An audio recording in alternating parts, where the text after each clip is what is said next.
Pambansang Kamao, Manny Pacquiao, muling sasabak sa isang laban na muling magbibigay ng karangalan sa bansang Pilipinas. Bagamat marami nang naibigay na karangalan sa ating bansa si Manny Pacquiao, muli pa rin itong nagsusumikap na makasungkit ng gintong medalya sa Olympics. Yan ngayon ang pinaghahandaan ng ating pambansang Kamao. Alamin natin kay Dr. T kung ano ang tsansa na makakuha ng gintong medalya at ano ba ang mga risk sa kalusugan ng ating pambansang Kamao at gaano ba kadelikado ang haharapin na ito ni Manny Pacquiao. So, Dr. T, napapabalita ko Yes. kasi ngayon na nagsasanay si Manny Pacquiao para sumali sa Olympics. Ano po ba ang inyong opinion? Oo, by the time na lumaban siya sa Olympics, Manny Pacquiao will be 45 years old, ano?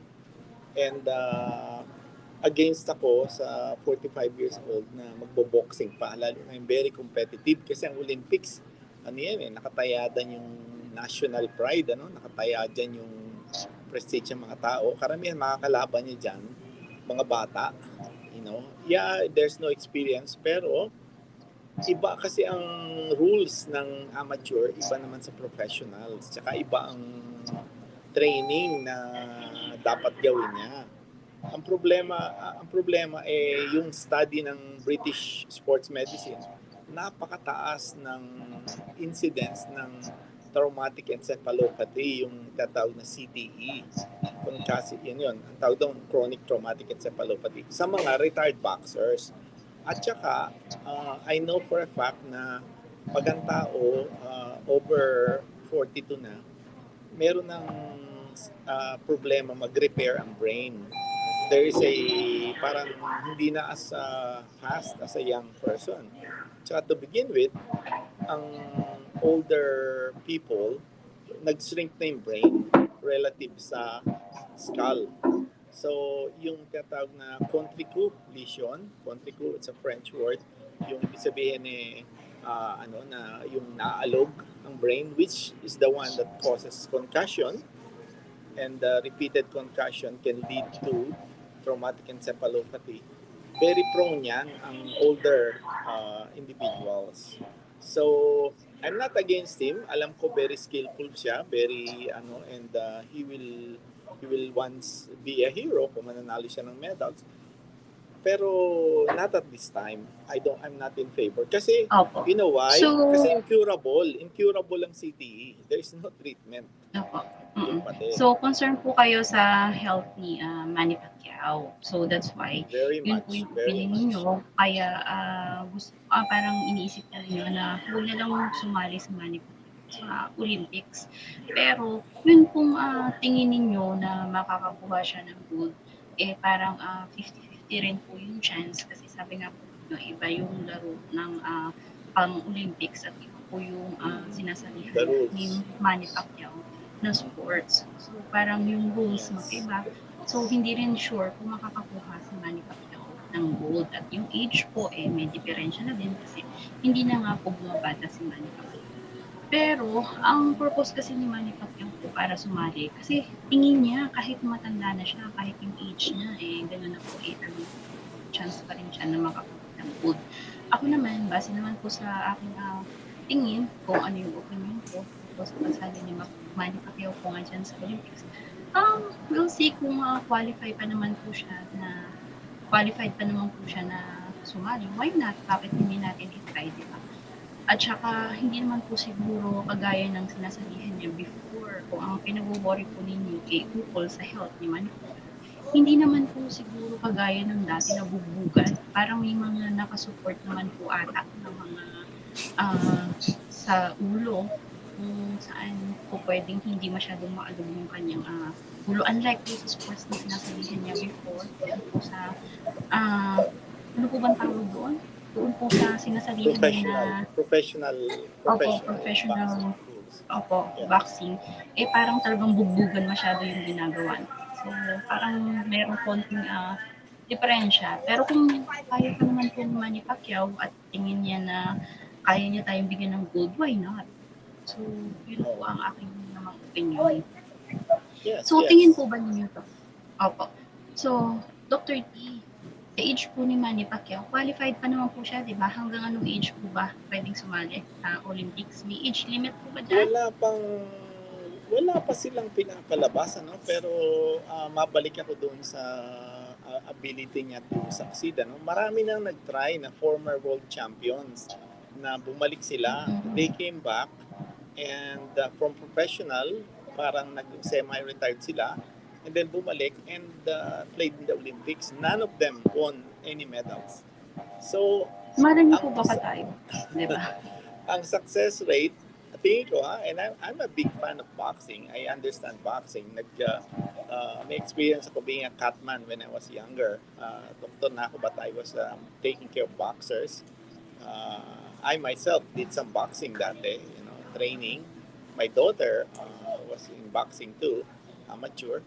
And ang one of my daughters, ang pagkakaiba kasi is ang mga sabi ko nga, ang mga age kasi pagka when you're older, ang problema you're gonna have a hard time keeping yung weight. So he might be fighting a lot of bigger guys. Kasi ang natural tendency ng tao is your metabolism slows down when you get over 35, especially over 35, even before that, 30. So, I think if he cannot keep yung weight niya down, he will be fighting very, very big guys.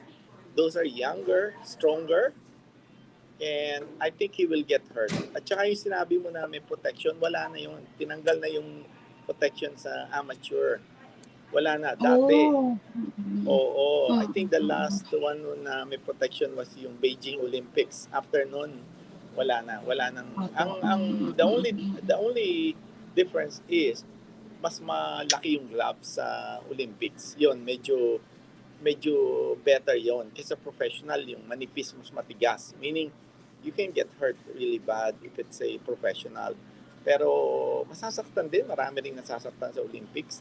Minsan nga, nagte-train pa lang, mga pre-Olympic bout pa lang na-hospital na eh. But I think somebody that age, yun nga yung explanation ko, yung British study shows na 42% ang incidence ng CTE if you continue boxing after the age of 40. Tapos, pangalawa, there are neurologic evidence, MRI and CT scan na nagsishrink yung brain. So, yung tendency for the brain to be subjected to concussion and encephalopathy is a lot higher kasi yung may space, there's a space now. Diba? I think I explained it by talking about a watermelon. Pag nilagay mong watermelon sa smaller bucket and then you shake it, hindi masyado matotrauma. But if you put the watermelon in a bigger bucket and then you shake it, what's gonna happen? Merong ganyan, no? May tendency. Ganon din ang nangyayari sa brain inside the human skull. But that's my personal opinion, ano? And even the medical community there's no consensus, there's no 100% agreement whether that's the case. Pero everybody believes the British study kasi very reputable yung the study that showed yung the presence of CTE in older boxers. So, ang tingin ko dyan ay dapat magpahinga na siya. Hindi na, wag na siyang magano. But kasi nga incurable yan eh. That's a very incurable disease. At saka, are you gonna risk, tamo nga nangyari kay Muhammad Ali. Muhammad Ali could have been much, he probably would have been an ambassador of goodwill. Sorry, Dr. T. Just in case po na halimbawa gustong sumali ni Manny Pacquiao, tingin po ninyo, ano po yung pwede po ninyo na maipayo sa kanya just in case lang talagang hindi natin mapipigilan ang ating Manny Pacquiao na sumali sa Olympics?